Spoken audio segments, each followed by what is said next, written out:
और अब बात करेंगे राजस्थान के सियासी पारे की, जो कि उरूज पर है। सियासी उथल पुथल के दरमियान वज़ीर आला अशोक गहलोत ने कांग्रेस लेजिस्लेचर पार्टी की मीटिंग बुलाई है। पार्टी में बागी तेवर की राह पर चल रहे सचिन पायलट के खेमे में 30 अरकान असेंबली के होने की बात कही जा रही है।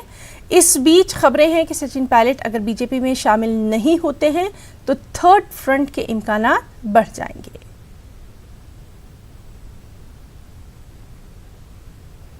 और चलिए, हमारे साथ एक बार फिर से मौजूद हैं हमारे साथी सुधीर शर्मा। सुधीर, लगातार ये जो राजस्थान में सियासी उठक पटक चल रही है उस पर हमारी नज़र बनी हुई है। अब ये बात सामने आ रही है कि थर्ड फ्रंट भी बन सकता है, यानी कहीं ना कहीं तमाम चीज़ें जो हैं वो अब धीरे धीरे साफ होती जा रही हैं। बैठक की भी तफसीलात चाहेंगे। बिल्कुल, 2018 का जब विधानसभा चुनाव था तब से लेकर अब तक देखे जाए तो मुख्यमंत्री अशोक गहलोत और पीसीसी चीफ के नाते सचिन पायलट का जो गतिरोध है वो लगातार सामने और सुर्खियों में आता रहा है। लेकिन अब उसकी परिणति बदल गई है, उसकी नीति और राजनीति पूरी तरह से बदल चुकी है। अभी की बात करें तो मुख्यमंत्री आवास पर अब कुछ ही देर में यानी कांग्रेस विधायक दल की बैठक शुरू होने जा रही है, जिसमें लगभग 70 से ज़्यादा विधायक वहाँ पर पहुँच चुके हैं। एक मोटे तौर पर कहा जा रहा है कि 70 से ज़्यादा विधायक पहुंच चुके हैं, लेकिन सचिन पायलट अभी तक नहीं पहुंचे क्योंकि उनको भी बुला गया था, उन्होंने इनकार कर दिया गया है। और सचिन पायलट गुट की तरफ से दावा किया जा रहा है कि 30 से ज़्यादा विधायक उनके साथ में है।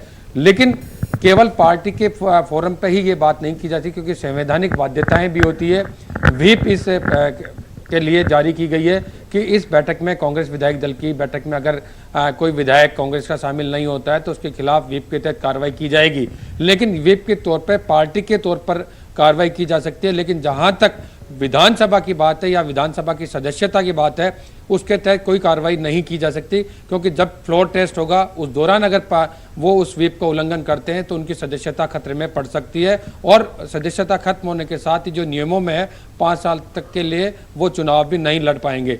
जहां तक बीजेपी की बात की जाए कि बीजेपी में जा सकती है, उसके लिए 2/3 विधायकों का टूटना जरूरी होता है। अगर 2/3 पार्टी के विधायक टूटकर भाजपा में जाते हैं या भाजपा में ज्वाइन करते हैं तो वो दल बदल कानून के तहत तो उसको मान्यता मिल सकती है।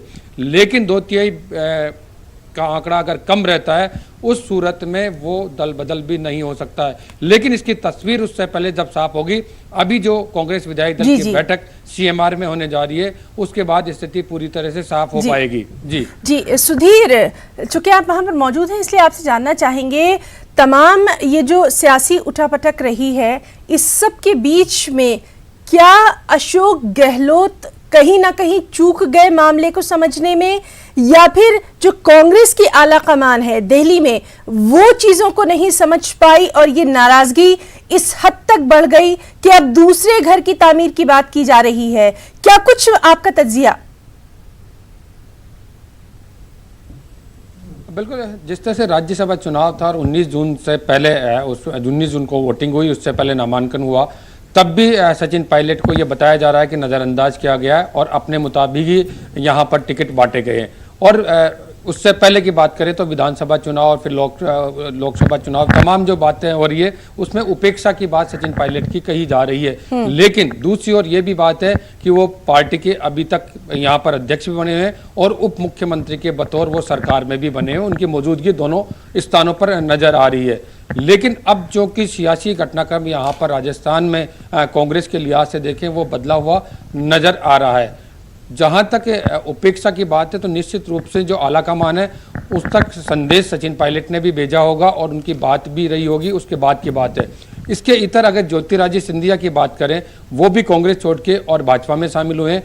और सचिन पायलट की भी जो बात की जा रही है कि भाजपा से सहयोग ले सकते हैं या भाजपा में जा सकते हैं, इस बात के भी कयास लगाए जा रहे हैं। ये दोनों ऐसे नेता है, एक भाजपा में जा चुके हैं, एक की तैयारी बताई जा रही है।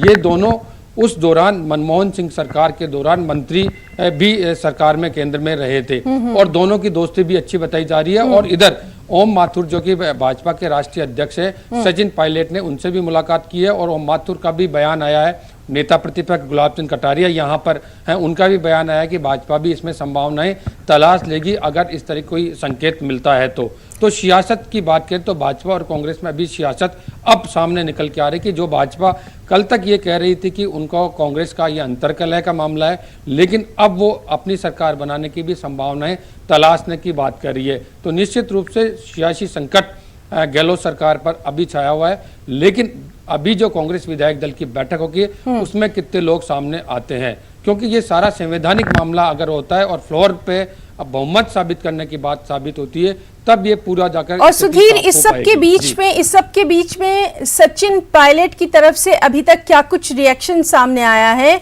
क्योंकि 2 दिन हो चुके हैं, लगातार वहां के हालात पर हमारी नजर बनी हुई है। सबसे अहम इस वक्त खुद सचिन पायलट है। बिल्कुल सचिन पायलट है, और सचिन पायलट क्योंकि पीसीसी के चीफ के पद पर अभी तक बने हुए हैं और उन्होंने अपनी ही सरकार यानी गहलोत सरकार के लिए कहा है कि वो अल्पमत की सरकार हो गई है। ये बहुत बड़ा बयान है, क्योंकि अपने आप में कि एक पीसीसी चीफ होने के नाते और अपनी ही सरकार में उप मुख्यमंत्री रहते हुए वो कह रहे हैं कि सरकार अल्पमत में आ गई है।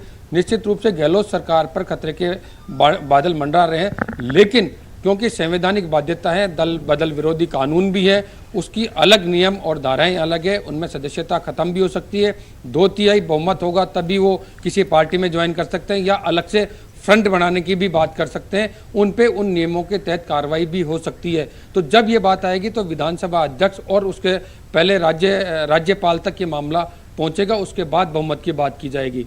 अगर सूरत देखी जाए राजस्थान विधानसभा की तो 200 विधानसभा के सदस्य यहाँ पर हैं और 30 विधायक इस्तीफा भी एक बार की दे देते हैं। तो ऐसी स्थिति में सरकार बनाने के लिए 86 विधायकों के साथ जिसके साथ होंगे वो सरकार बनाएगी।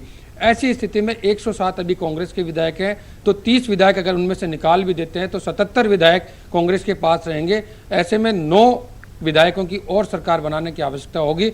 मौजूदा स्थिति में 2 छोटी पार्टियों के 4 विधायक और इसके अलावा निर्दलीय विधायकों का समर्थन अभी मौजूदा गहलोत सरकार के पास है। ऐसी स्थिति में संभावना है कि सरकार गिरने की स्थिति में कहीं नजर नहीं आ रही। लेकिन जी, तो बहरहाल ये बात हमें भी नहीं भूलना है कि अशोक गहलोत